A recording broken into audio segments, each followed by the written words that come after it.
kembali lagi di channel Aing yang belum nonton part sebelumnya ada di playlist. Nggak usah lama-lama langsung aja ke ceritanya. Part kemarin Yue Ling yang sangat marah dikarenakan Xiao yang salah bicara terus. Setelah itu Yue Ling sudah kehabisan kesabaran dan mengusir Xiao dengan paksa. Xiao pun terlempar sangat jauh dari pulau terapung matahari. Xiao pun bisa berhenti dengan kekuatannya sendiri, dan Xiao berkata, "Bagaimana nih? Apa yang aku harus lakukan sekarang? Udah tidak bisa menyelamatkan pangeran ketujuh, aku malah juga menyinggung Yue Ling. Bangke Qinsu, ini salahmu." Xiao pun berbalik dan mau pergi ke pulau terapung matahari. Di tempat matahari Qinsu yang sedang main catur. Qinsu bertanya, "Bai Zuo Zuo, dengan siapa kamu belajar bermain catur?" "Sejauh yang aku tahu, Rasbis tidak memiliki kebiasaan bermain catur." Bai pun menjawab, "Aku berbeda dari Rasbis lain. Kecuali untuk latihan sehari-hari, aku telah dipaksa untuk belajar semua jenis alat musik, catur, melukis dan kaligrafi. Catur, melukis, kaligrafi alat musik tuh." Lanjut ke cerita setelah itu Qinsu pun kalah lagi, si Bai pun menagih taruhan atas kemenangannya. "Ya ini pertama gunakan harta eliksir biasa. Eliksir immortal itu belum matang, and harus menunggu beberapa saat." Tiba-tiba ada Lao Gao yang masuk dan bilang, "Putra Dewa, Xiao datang ke sini, meminta bertemu dengan Anda." Qinsu pun langsung berdiri dan berkata, "Biarkan dia masuk." Xiao pun memasuki ruangan Qinsu, dan di sebelah ada Bai yang sedang memakan buah pemberian Qinsu. Xiao pun engak memberi salam. Langsung aja berbicara putra dewa Qinsu, "Aku bisa memenuhinya." "Memenuhi apa?" kata Qinsu. "Memenuhi untuk menembus pangeran ketujuh, menebus 10 kali lipat harganya. Jadi cepat lepaskan saudaraku." Xiao pun menyodorkan batu spiritual untuk menebus saudaranya. Qinsu pun ketawa kecil, "Hehehe. Xiao, kau membuat kesalahan sebelumnya, aku meminta 10 kali lipat. Tapi sekarang aku minta 100 kali lipat." Xiao pun terkejut dengan perkataan Qinsu. "Apa? Qinsu, apa kau tak punya pelaturan dalam melakukan ini?" Aturan." Qinsu berdiri dan bicara dengan lantangnya, "Di pulau terapung ini, apa yang dikatakan putra dewa ini adalah pelaturannya." Xiao sangat kesal atas perkataan Qinsu tadi.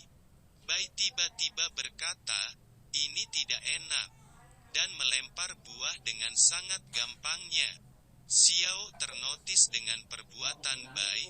Barusan, buah itu jatuh di hadapan Xiao.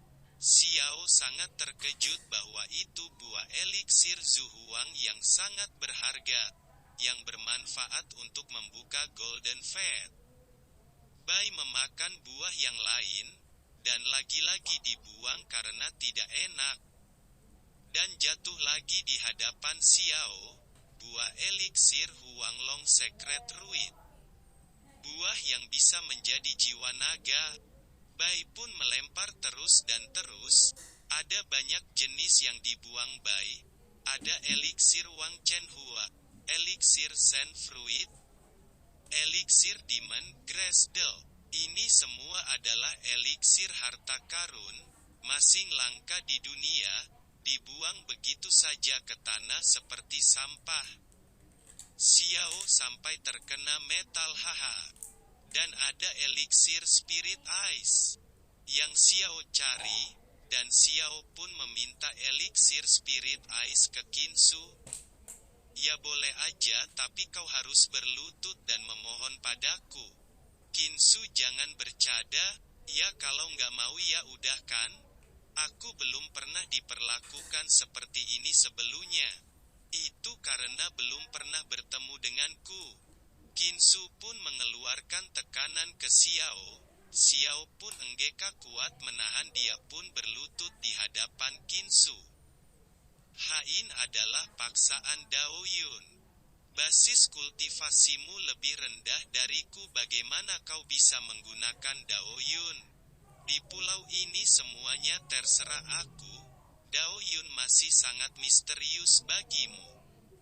Sedang aku sangat mudah seperti menghirup udara biasa. Kau berlututlah terlebih dahulu. Kinsu pun berbalik mau meninggalkan Xiao sendirian, tapi tiba-tiba ada surat yang datang menuju ke Kinsu dan menangkapnya. Putra dewa itu adalah Divine Scroll yang dikirim dari kuil Yuhua. Isi dari Divine Scroll itu mewakili keinginan tertinggi sekte Yuhua dan tidak bisa dilanggar. Dan isi tulisan tersebut tertulis untuk ke-18 putra dewa kalian semua harus berkumpul di kuil. Setelah itu Xin berpindah di kuil Yuhua, dan Kinsu yang sudah sampai sambil memakan buah eliksir. Penjaga pun memberi salam ke Kinsu. Ada salah satu prajurit yang berkata, "Putra dewa, apa kau akan masuk seperti itu?" Kinsu pun menengok-nengok pakaiannya. Lalu Kinsu menjawab, apa aku gak bisa masuk kayak gini aja? Ya, saya lupa kalau putra dewa kultivasinya masih terbatas. Tidak bisa membunyikan rahasia, kata salah satu penjaga. Lalu salah satu penjaga mempersilakan masuk ke aula. Kinsu pun menyuruh untuk membuah buah eliksir yang baru aja dia makan. Setelah itu Kinsu Yan sudah masuk ke aula. Kinsu sangat lemas karena dia nggak tahu harus menyembunyikan jati dirinya, dan dia malah terang-terangan masuk dengan tubuh aslinya. Ada salah satu putra dewa yang bicara. Apa itu putra dewa Kinsu? Badut sekte Yuhua kami akhirnya datang. Apa kalian bersembunyi satu persatu dan tidak berani menunjukkan diri pada siapapun? Kata Kinsu sambil memprovokasi putra dewa lainnya. Kinsu, persaingan antar putra dewa adalah perjuangan untuk hidup. Itu sangat penting dan membunyikan aura mereka. Dan berhati-hati, apa kau tak tahu akal sehat ini? Kata salah satu putra dewa, dan para putra dewa pun pada menghina Kinsu. Dan pada adu mulut antar putra dewa, setelah keributan tersebut ada suara menyuruh untuk menghentikan keributan tersebut. Kinsu menengok arah suara tersebut. Ternyata yang menghentikan itu adalah burung beo dan dia juga memimpin pertemuan semua orang. Burung beo mulai berbicara, pertemuan ini dikarenakan Kinsu yang sudah membantu Sain Yaochi untuk menemukan Sutra Zongyang, dan pertemuan Grand Yaochi telah dimulai kembali. Acara ini bertepatan dengan pematangan buah persik pipih pohon suci, dan dia memberikan 3 tempat yang akan pergi ke pertemuan tersebut. Jadi, gimana kalian memilih 3 tempat ini? Lord Bird sampai pusing memikirkannya. Setelah beberapa menit Lord Bird menemukan ide.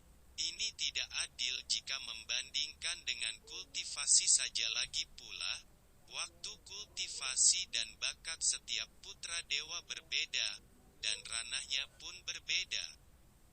Dan ini adalah Na Yuanzu yang dapat menyimpan spiritual. Ini juga berkaitan dengan level kultivasi.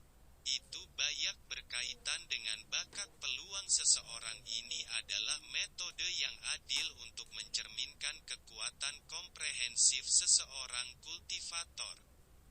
Oleh karena itu semua putra dewa, silakan memasukkan kekuatan spiritual ke Na Yuanzu, tiga orang pertama yang memasukkan kekuatan spiritual yang baik akan mengisi kota pergi ke pertemuan Yaochi.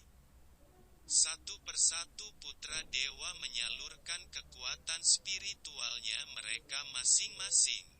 Kinsu pun mulai menyalurkan kekuatan spiritualnya. Lord Bird menjelaskan alur mainnya, warna yang menempati area terbesar di Naiyuanzu dia akan ikut serta di Grand Yaochi. Dan di sini hampir semua putra dewa lainnya meminta Kinsu untuk menyerah saja. Enggak itu saja putra dewa lainnya juga pada menghina-hina putra dewa Kinsu. Seperempat jam kemudian, Kinsu yang sudah mulai bosan, dan dia mulai menguap dan berkata, "Siapa tadi yang bicara kalau aku bisa bertahan seperempat jam ia akan mundur dari kompetisi? Sekarang sudah seperempat jam silakan meninggalkan aula Yuhua." Putra dewa nggak ada yang meninggalkan aula, dan Kinsu pun mengadu ke Lord Bird, "Apa yang akan kamu lakukan jika tidak menepati janji?" Secara alami, apa yang telah dikatakan itu penting. Sambut dari Lord Bird. Setelah mendengarkan kata-kata Lord Bird, salah satu putra dewa pun meminta belas kasih ke Lord Bird. Lord Bird mengusirnya langsung tanpa basa-basi. Kinsu pun menantang semua dewa untuk menebak, berapa lama aku bisa bertahan kali ini? Dan ada salah satu putra dewa yang menantang, "Jika kau bisa bertahan seperempat jam lagi aku akan mundur." Dan seperempat jam kemudian, Kinsu pun masih bisa bertahan dan putra dewa lainnya pada terkejut kalau Kinsu bisa bertahan begitu lama karena kultivasinya Kinsu masih di martial realm. Putra dewa yang sudah janji tadi pun mengundurkan diri. Kinsu pun menantang lagi, "Beberapa lama aku bisa bertahan?" Putra dewa lainnya pun pada gak berani lagi menantangnya. Putra dewa pada gak berani berbicara. Karena Kinsu bosan karena gak ada tantangannya, Kinsu pun menantang yang lebih agresif yaitu mempertaruhkan token kaisar sebagai taruhannya. "Apa ada yang berani?" kata si Kinsu. Semua putra dewa yang tersisa kaget mendengar perkataan Kinsu, yang mempertaruhkan token kaisar, dan ada 7 putra dewa yang bergabung dalam pertaruhan, dan Lord Bird menjadi saksinya. Setengah jam kemudian, ketujuh putra dewa, "Waktunya habis aku menang, dan perjanjiannya itu 1 jam ya, kalau digabung waktu ke waktu sudah 1 jam." Dan ketujuh putra dewa pada meninggalkan aula, "Karena tidak ada yang bertaruh lagi, aku akan memberi hadiah tambahan," kata Lord Bird, dan Lord Bird pun meningkatkan 10 kali lipat daya hisapnya. Ada beberapa putra yang gak terima. Sebagian putra dewa pun pada tumbang karena gak kuat dengan daya hisapnya. Ada juga masih bisa bertahan termasuk Kinsu. Kinsu pun punya usulan, bagaimana kalau meminta Lord Bird untuk meningkatkan daya hisap 10 kali lipat lagi, bagaimana? Dan para putra dewa yang tersisa pun terdiam. Ya tidak ada jawaban, kuanggap kalian setuju. Dan ada putra dewa yang gak terima, "Kinsu, apa kamu tidak melebih-lebihkan diri sendiri? Menambah 10 kali lipat lagi, apa kau cari mati? Aku suka tantangan, kalau nggak kuat, kau bisa berhenti sekarang." Kinsu pun bicara ke Lord Bird. Lord Bird tingkatkan daya hisap 10 kali lipat lagi. "Oke. Kutambahkan 10 kali lipat," kata Lord Bird. Setelah menambahkan daya hisapnya langsung ada beberapa putra dewa yang tumbang, dan tersisa ada 3 putra dewa termasuk Kinsu.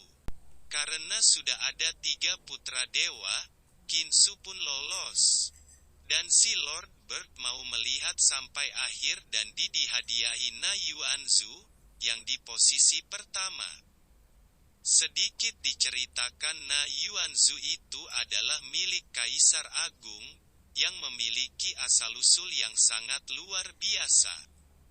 Dan Na Zuanzu memiliki energi spiritual yang tak ada habisnya.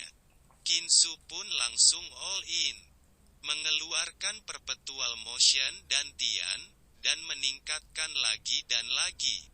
Beberapa menit pun Kinsu memenangkan kompetisi ini, dan mendapatkan Na Zuanzu. Putra dewa lainnya pun terpental, dan Kinsu, sama 2 putra dewa lainnya adu bacot bla bla bla. Setelah putra dewa lainnya pergi, baru Lord Bird memberikan Na Zuanzu.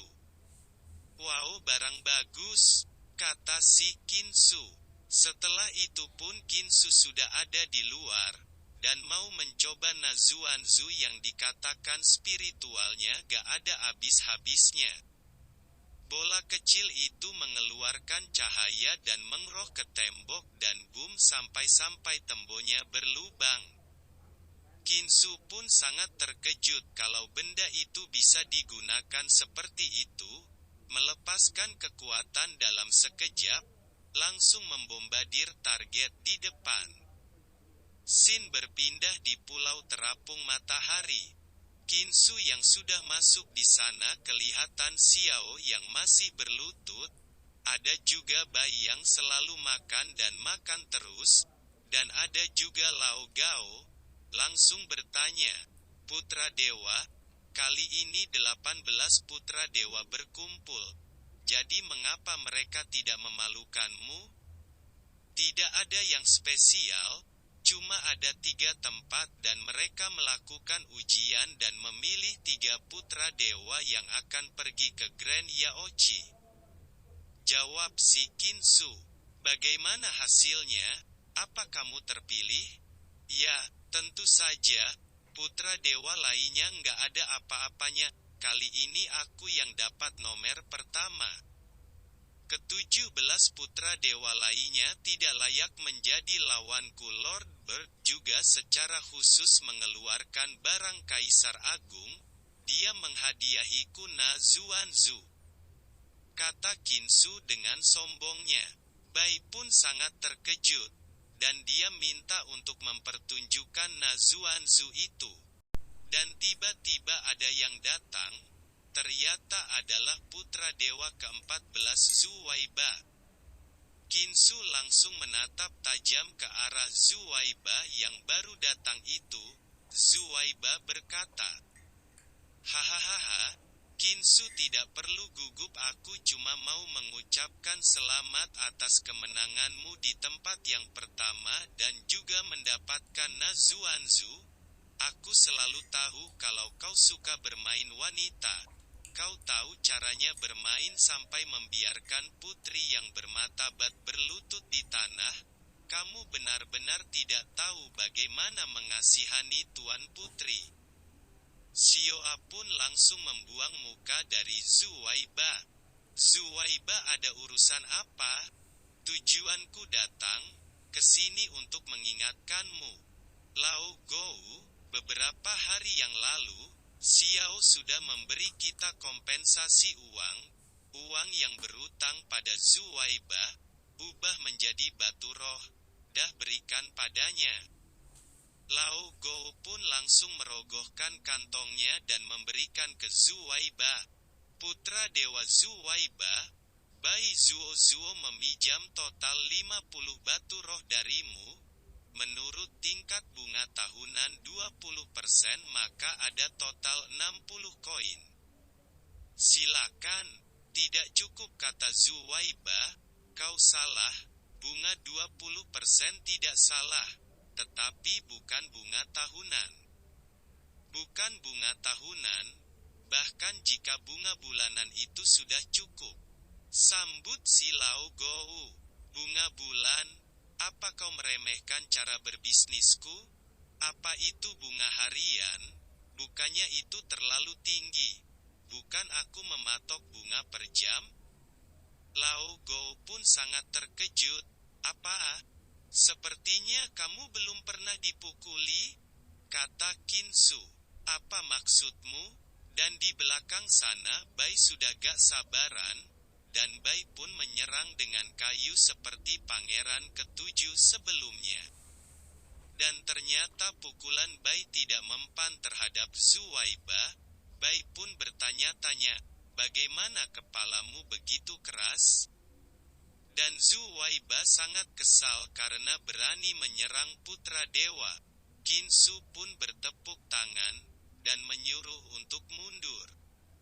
Harus kuakui kalau kau memiliki kepala besi, Kinsu. Kamu sekarang berutang 112.200 batu spiritual. Cepat bawa uangnya, atau ambil Nazuanzu kalau tidak. Hari ini tidak akan berakhir baik-baik saja. Oh, sejak awal kau ingin mengambil Nazuanzu. Ya terus, dan aku belum pernah dipuli. Jika kau tidak membayar dengan harga yang memuaskan, awas aja kau. Belum pernah dipukul, haha. Itu karena kau belum pernah bertemu denganku, kata Kinsu, sambil berjalan ke arah Zuwaiba. Bukankah kamu menginginkan Nazuanzu? Nih aku berikan, dan Nazuanzu menuju ke arah Zuwaiba. Zuwaiba pun siap-siap untuk menangkapnya. Tapi bohong, Kinsu pun siap-siap untuk menyerang Zuwaiba. Bola itu bersinar dan membuat Zuwaiba terkejut. Serangannya mengarah ke Zuwaiba, dan boom sampai-sampai Zuwaiba terhempas. Xiao juga sangat kaget kalau Kinsu berani menyerang Zuwaiba. Kinsu, kau berani menyerangku? Siapa bilang aku menyerangmu?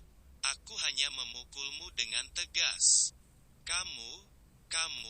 Sebelum menyelesaikan kata-kata Kinsu pun menyerangnya lagi. Dan boom, Zuwaiba pun terpental lagi. Bagaimana, dah puas? Kata Kinsu. Tidak sama sekali, sambut si Zuwaiba. Dan Kinsu memberikan serangannya lagi dan boom, sampai-sampai Zuwaiba mengeluarkan cairan merah pada mulutnya. Dan part ke-6 sampai di sini, dan jangan lupa subscribe, like dan komen. Sampai jumpa di esok harinya, bye-bye.